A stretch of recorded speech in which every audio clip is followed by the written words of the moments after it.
What's going on, everyone? Rob Dawson here, Field of 68 Network. This is the Top Dogs podcast. Of course, you know that because you're listening to it right now. But listen, this is the second time in 2 weeks that we've had to come on this pod and talk about UConn coming off of an 0-2 week. This one is certainly more disheartening than the last time we were on here. UConn on Wednesday went into Marquette and lost to the Golden Eagles 82-76, and followed that up on Sunday afternoon with an 85-74 loss to St. John's in the XL Center in a game where they got out-toughed. They got out-competed, and in the words of Dan Hurley, they got embarrassed. So that leaves us at something of a crossroads here. And for my money, I do think that this is about as important of a moment as we've had so far to date in Dan Hurley's tenure as UConn head coach.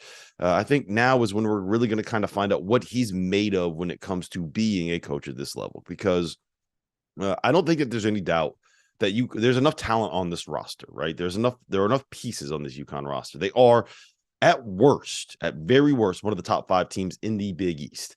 No questions asked. They are, at the worst, a top 20-ish, top 25-ish kind of a team in college basketball. They have 2 pros on the roster that have spent time in the program. They have at least 2 5-men that are elite at the college level. They have role players that can do a job, that have started and thrived at other places around the country. We know all of this, right?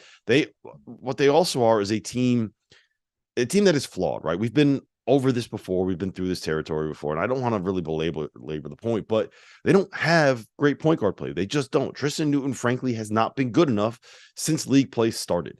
I don't necessarily know if there is a fix there either. He needs to be about 10% more athletic to be able to turn the corner and create the space that he needs to be able to create against Big East opponents. He can't see over and overpower opposing guards in the Big East the way that he could do that playing in the American. Hassan Diarra, he's been really great as a change of pace point guard. He's a guy that can come in and give you 15 to 20 minutes off the bench. He lets you press a little bit. He lets you play faster. But he's not a guy that you want doing more than that. Like, if he's your starting point guard, I think that you're at a little bit of a disadvantage in the conference. He's great off the bench. He's a great 6 man. That's a good thing to be. Andre Jackson, love him, but he's a really useful piece that can do so many different things well, but he's not a good enough facilitator or a good enough decision maker to be a full-time point guard on a team that has aspirations to win this Big East conference and to do things like win a national title, which is what this UConn team has. So what happens is that if UConn has a set that breaks down, right, they don't really have someone to go to, especially when Adama Sanogo is doing things like getting eaten up by Joel Soriano or getting double-teamed the way that he was double-teamed at Marquette. That's just who this team is. And up until about 2 weeks ago, they'd been doing all of the other stuff well enough to make up for some of these limitations. But when you have an exploitable weakness that can get exposed in conference play, it's something that other coaches are going to take advantage of, right? Everybody in this league knows everybody through and through, up and down, throughout the roster, throughout the lineup. Arizona's dealing with the same thing right now in the Pac-12. To a point, Kansas is as well. You know, they found a way to win some close games that they probably shouldn't have, games that they've been outplayed, but they've been exposed a little bit. Teams know what to do to beat them. You know, eventually someone like a Purdue or someone like an Alabama, and yes, frankly, even Xavier or Marquette are eventually going to have to go through this as well. If you are not the elite of the elite, and when I say that, think 2018 Villanova, think 2021 Baylor, think 2015 Kentucky. If you're not at that level as a team, good coaches in the best leagues are eventually going to find an answer and a way to beat you, and then everybody else is going to copy it once it gets on tape. For UConn, this answer has kind of been found out, right? Make life as hard as possible for Jordan Hawkins coming off the screens. Face guard him if you need to. Go box him one if you need to. Lock him when you're going over the top of those screens. You know, make him curl and go to the rim instead of being able to settle and fade into a 3-point jump shot. Don't let Adama Sanogo get deep position, and when he does, send a double team at him. Keep UConn out of transition. You do those 3 things, you're probably going to beat them, right? So what's the response now? That's my question. What is the adjustment that UConn is going to make to the way that defenses have decided to start playing against them in this moment? And this is where Dan Hurley makes his money, right? This is why he's the head coach at UConn right now. Moments like this. I'm not going to be one of the people that gets on here and drags him or rakes this coaching staff over the coals, right? Like, I believe that you should be supporting the people that are coaching the program, support the players, support the coaching staff, do all of those things that you need to be able to do as fans to make it as minimize the level of toxicity that these guys deal with, both on campus, on social media, on all those other things, until the pullovers that they're wearing at Peach Jam, are different colors or have different dog logos on them. I'm never going to forget where this program was when that staff took it over, right? It feels like the world is ending because they've lost 4 out of 5 games. Like, how often did we lose 4 out of 5 games in 2018 and 2019 and 2016, right? Like, it's nice to be good. It's nice to have a level of expectation. There's a level of privilege that comes with being able to get pissed about losing 4 out of 5. Hell, we could be Georgetown. How about that? And I think that's important to know. But I think even this staff would agree with me when I say this. Like, I think this is the first real inflection point in Hurley's time in Stores, right?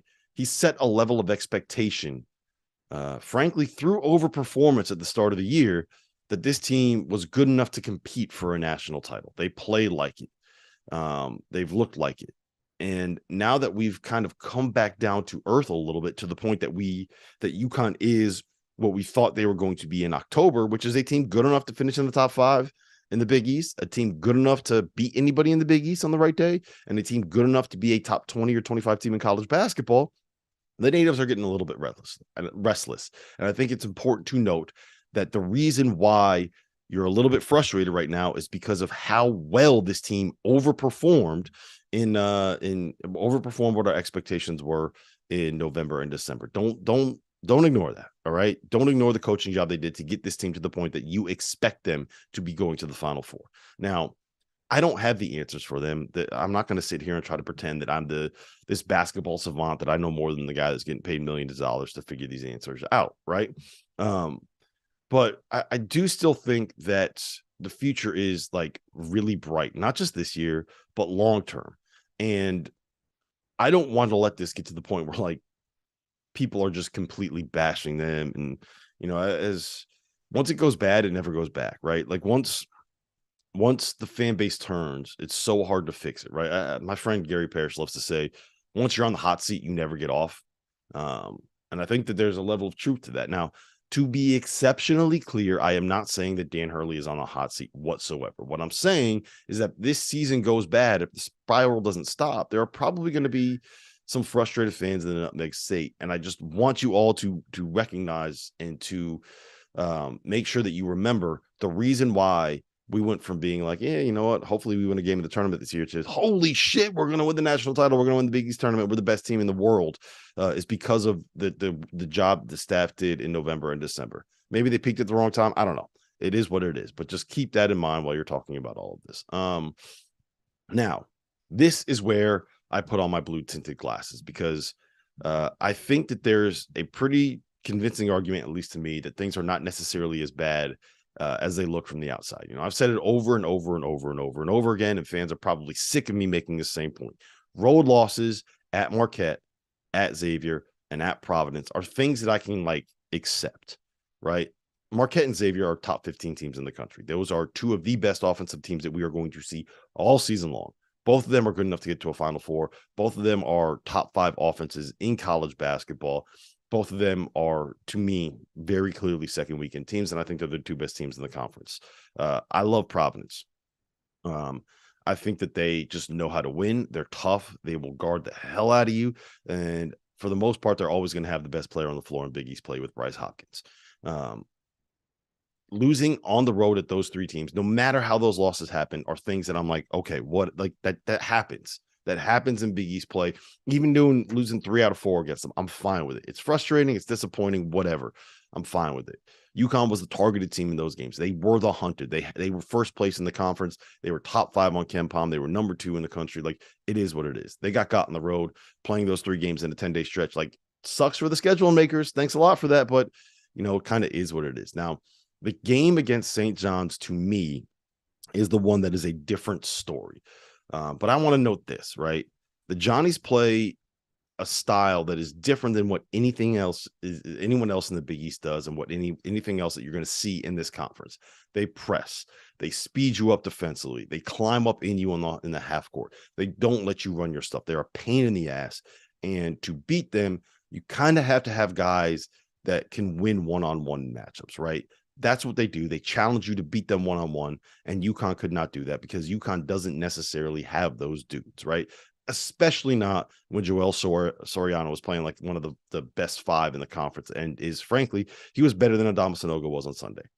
It is what it is. I can get behind the idea that loss had more to do with the specific matchup than anything else. But like at some point, the excuses, they got to stop, right? Good teams win bad matchups. Good teams beat better teams on the road once in a while. At some point, UConn has to start getting some of these wins. They have to. There's too many good teams in this conference to sit here and say, you know what, we can't beat teams with good matchups. And if we play on the road against someone like a Villanova or a Creighton, we just don't have a chance. Like you got to start winning those games. Point blank, period. But I will say this. To me, the most concerning thing, I'm stuttering over my words here. The most concerning thing about the game on Sunday was that UConn got out-toughed, right? And I know that the staff probably won't like what I'm about to say here, but I'm going to say it anyway. Right now, UConn feels like a team that doesn't have an identity, right? We thought they were this great defensive team. Well, they currently rank 4th in defensive efficiency in Big East play. Andre Curbelo, Rafael Pinzon, like these guys got wherever they wanted to go on Sunday. It did not look, it was not a good defensive performance on Sunday by UConn, especially their perimeter players. UConn has to be better on that end of the floor. We thought they were going to be a great rebounding team this year. Well, they rank 6th in the league in defensive rebounding percentage. They've been beaten up on the offensive glass too many times. We thought they were going to be this team that wins games with toughness and win games with physicality. Well, how many times did they get beat to 50-50 balls in games over the course of the last 3 weeks? I know they got a bunch of layups off of it against St. John's on Sunday, but part of the reason they got a bunch of those layups was because St. John's was going after the ball and kind of leaking out a little bit, trying to get layups at the other end. It's what they do. It's how they play. UConn is shooting under 32% from 3 in league play. Are they a 3-point shooting team? Not if they're shooting like that. They're 7th in free throw rate. Are they a team that can get to the foul line? Not right now. So what kind of team are they? Who are they? What is their identity?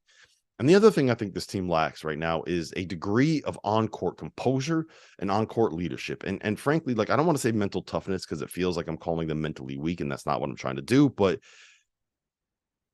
they don't handle the moment well, right? And that kind of goes hand in hand with not having a point guard, but they melted down on the road at Providence. They melted down on the road at Xavier. And, part of that had to do with the fact that Dan Hurley lost his composure a little bit as well. I think that there's some blame that can be made there. They took a punch against St. John's and never got back up off the mat. Once it started going bad, they couldn't find a way to turn it around. They didn't have somebody to start the bleeding. They don't have someone that they can give the ball to and get that confidence level back up. And to me, that is the most concerning part of what we've seen, specifically Sunday, but kind of the last 2 weeks, because this team is talented to do all of the things we want them to be able to do. But this is the way I think about it, right? When Xavier has things going bad and they desperately need a bucket, they can give the ball to Colby Jones. They can give the ball to Suli Boom. They have a whole bunch of vets. They have guys that can make shots, right? When Marquette desperately needs a bucket and they are not able to get anything for the stuff they want, run. Cam Jones is a bucket, right? David Joplin is a bucket. And that's to say nothing of Tyler Kolek, who is, has like 50 assists and 4 turnovers in his last 4 games. He's insane. Providence has Devin Carter, Jared Bynum, and oh, by the way, some guy named Bryce Hopkins. All of those other teams have a dude that they can throw it to that can go get you one.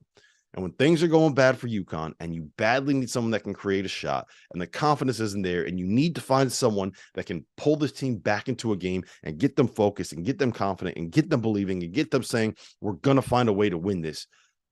They don't have that guy. They just don't have that guy right now. And that is the one thing that I think right now is missing and the one thing I think was exposed in this stretch. They won early by doing all of the things that you can control and doing them well.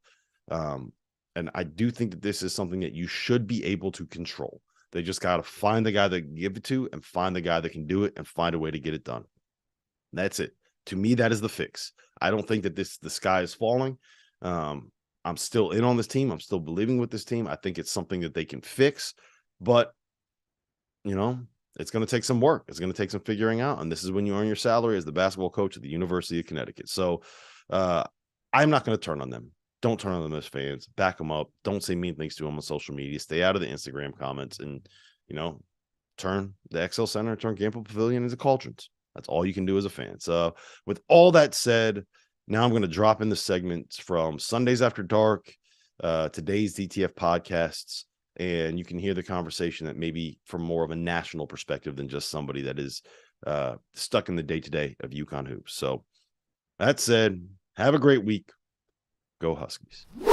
It's up top in our show because the St. John's Red Storm, who have frankly been a disappointment up until today in Big East play after a strong start playing a weaker non-conference schedule, march into Hartford and command.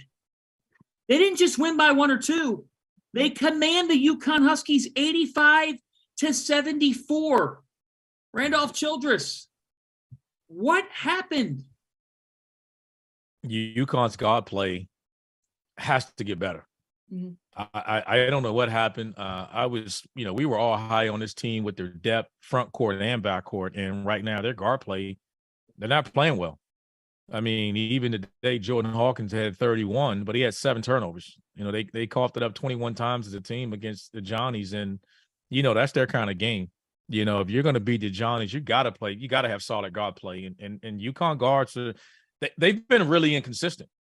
I think from the bigs. I mean, Klingon and Sonogo, one of them has played relatively well and been solid during the season, but the guard play has been up and down. It hasn't been as consistent as it needs to be. They got to fix that quick. I mean, they've lost 4 of their last 5.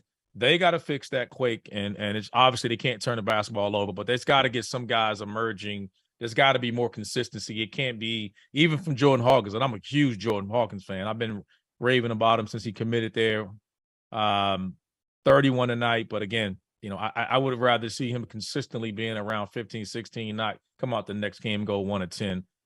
Jackson, leader of that group, I think, again, tonight, not much. I mean, Hassan Diar, nothing tonight. I mean, there's just not much consistency from the backcourt. And if that doesn't continue, then it's going to be a long season for these guys. There's just no energy either. Like the last 5-7 minutes of that game, I was really disappointed in how UConn kind of finished it, even when St. John's kind of punched him in the mouth. I will say on the flip side of that, Joel Soriano, very impressed with him today and how he kind of played Sonogo because Sonogo is so physical down in the paint, and I thought Soriano did a really good job of pushing him out, and so he wasn't able to catch the ball in areas he likes to be at, and they struggled as a result of it and kind of broke down offensively. UConn did. I don't know. I just thought when the double came down on Sonogo, just they struggled to scramble out and find some offense consistently with that guard play. But I mean, credit the way St. John's defended today. I think that was huge. Well, and to St. John's credit, Posh Alexander sets that tone defensively. Yes, he does. And he's talking, he's backing it up. When he backs it up. He's backing it up. Yeah. Look, St. John's is the roller coaster ride of college basketball. I mean, you wake up one day and you see him play like this, and you're sitting there saying, man, they could go on a run. And they could come out against a DePaul or a Georgetown in the Big East or a Butler, and they're not even recognizable. So they've had that type of season. Today they show what they could be. There's never a denial of talent. And here's the thought process with UConn. You get a transfer from East Carolina in Tristan Newton. He flourished in the American. You get a transfer in Hassan Diarra from Texas A&M. Solid. You get Naheem Aline from Virginia Tech. Like, I would say this. On a day where Jordan Hawkins is scoring 31, UConn should be beating most everybody, but they shouldn't be losing by double digits under any circumstances to a team that's in the back half of the Big East. That tells you how rough their point guard play is right now. And it does beg the question, like, at this point in the year, I want to know from both you guys, at this point in the year, can you really tweak that much? Can that much be changed about who you are? Yes or no? Meaning what? Meaning, if you're not getting great point guard play, like, can you just, how are you able to get it? But when you say, the thing is, you can't just manifest with someone just be an elite point guard, but they can't hurt you either. You have what you have. They have players. We talked about Hawkins today. He went for 31. He shot it well, but he had 7 turnovers. You look at the rest of this back, Aline 0 for 4. Hassan Diarra, 1 for 4. Newton, 0-1. Jackson, 0-2. Like, that's nothing. So if you do that and then you're turning the basketball over, like, that's what I mean. They need to get 2 or 3 guys that they can consistently rely on. And I don't know where that's coming from. It's going to turn around. I believe it. They're too talented now. Elite point guard play, that could be a problem. That may be the difference in them going to Houston or not. But they're going to compete. They're too talented. They're going to compete in this Final Four. I think the one concern that we had about this team last year, we thought, all right, if Sanogo doesn't play well and they can't run their offense through him and he's efficient, where is it going to come from? They got enough guys now that can make shots and make plays. They're just not. I don't know what's going on with the guard play now. I would have never. I don't have an answer to it. I would have never thought that. You understand how the Johnnies play? They force you. They speed you up. They're not going to let you run your offense. You just got to buckle down and go make plays. And that's disruptive to teams when you want to execute sets. The Johnnies are not going to let you do that. So I don't know if this is a style thing, but again, 4 out of these last 5 games, they didn't play St. John 4 of the last 5 games, and so the guard play just has to be better. It's plain and simple. I don't think anybody's going to deny that. This time of year, especially, it's hard when you talk about guard play, maybe scoring, for example, right? Where you feel like you get into a slump because at this point of the season, everyone's tired mentally, physically. You also have the fact that, intel is better. Now teams are able to scout you differently because they have more information on you. So I think there's definitely a curve in that regard. Here's my thing, though. If you're going to go out there and play, what are you going to bring to the table if you can't score? Because scoring's not everything, right? Being a great passer matters. Being a great screener matters. Rebounding the ball matters.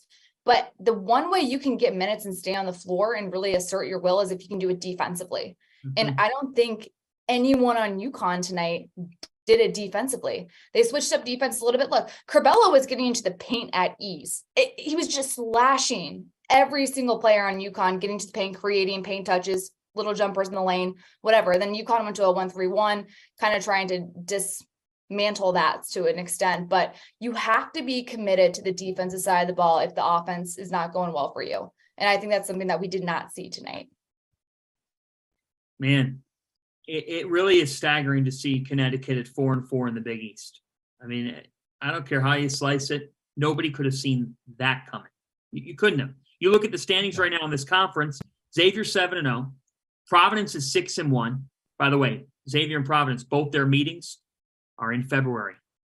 February 1st is the first one in Cincinnati. Then the last week of the regular season, the rematch will be in Rhode Island. So they're at the top of the league. Marquette's at 6-2. Then Creighton's at 4-3. UConn's at 4-4. Seton Hall is at 4-4. UConn is next at Seton Hall on Wednesday. Any final thoughts, Randolph, on that picture and wherever you want to go in the Big East Conference before we shift to the Big Ten? I believe in their coaching staff and the roster talent too much to think they're going to fall. I think they hit a rough patch. They're not playing good basketball right now. I don't know. Maybe they're, ranking as high as top 5 in the country went to their head. They started this week. They were the highest second in the country. You don't know what that does to a group of young men that just and now they went from hunting people to being hunted, and they'll figure it out. I just, even if it means guys will start, Hurley will send a message. If that means guys start sitting down, they played 10 guys tonight. If that means they'll play the next game with a 7-man rotation, he'll light a fire. He's too fiery a guy. That's one thing I'm not worried about.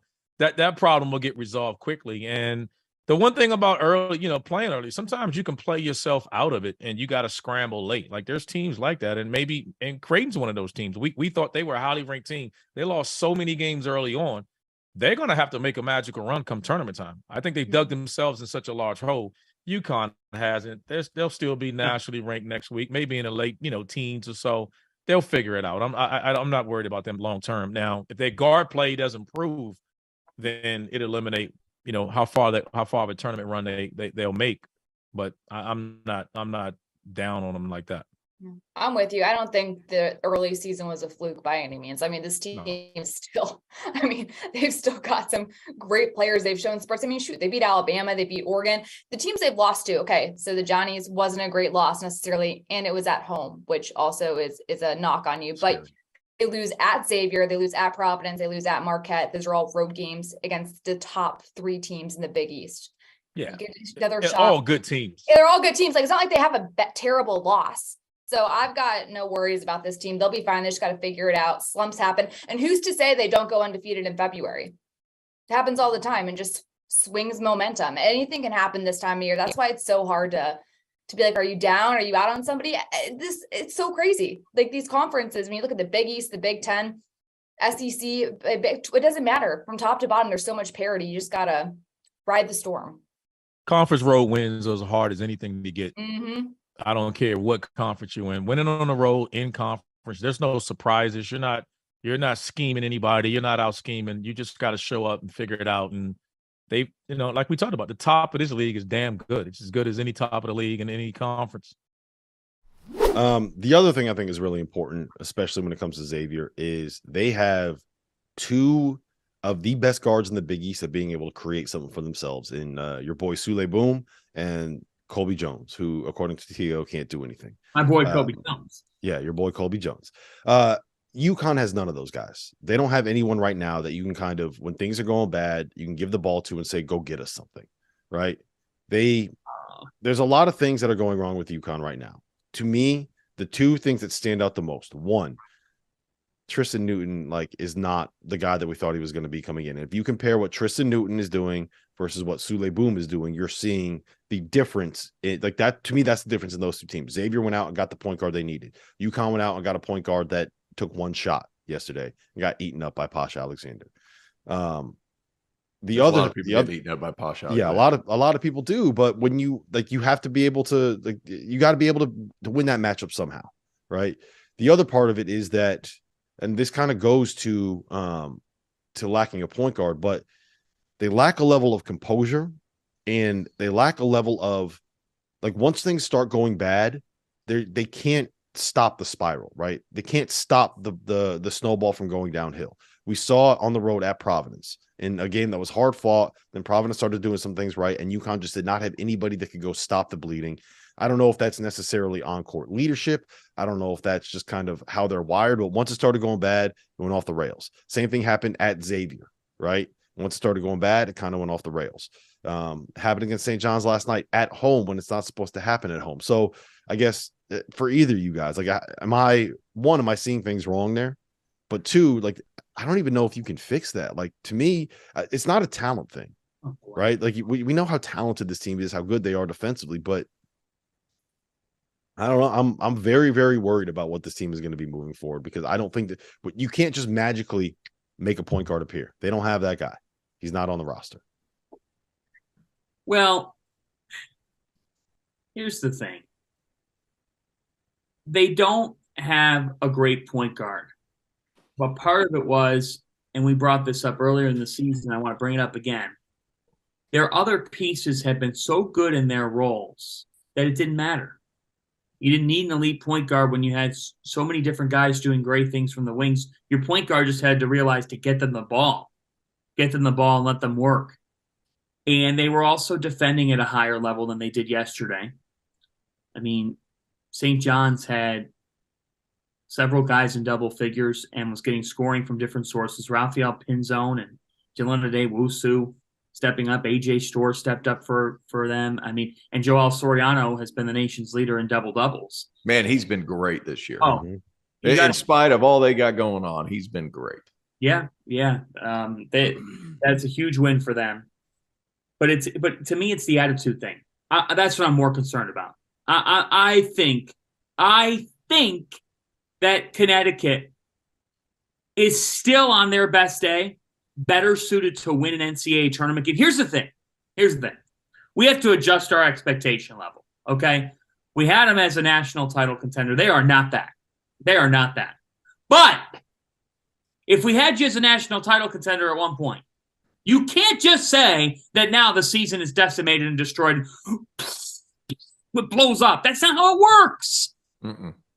So, no, that's not how a well-coached program works. You said it, not me. Well, I think he can adjust, and I think he will adjust. And, I think that Dan will figure things out with this team. I really do. Yeah, look, I kind of do too, right? And I'm full disclosure, like 50% of this is me just being a fan that's kind of like losing their mind in the moment, right?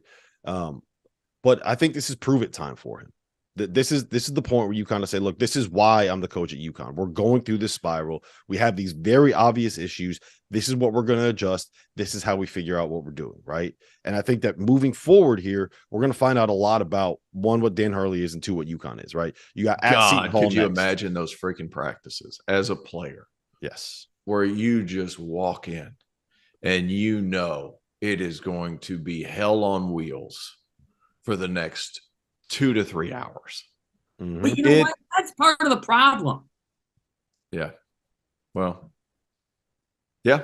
So what? To a point it is. And like, I also That's kind of anywhere, agree. Fanta. Anywhere Yeah. you play. That's not just for Dan Hurley. Anywhere you play, you lose 4 out of 5. That locker room is like you could hear crickets chirping in that thing. And then you go from the locker room where guys are somewhat pissed off every day because they still got to go to class. They still got to see other humans. It's not like you just show up to that and that's it.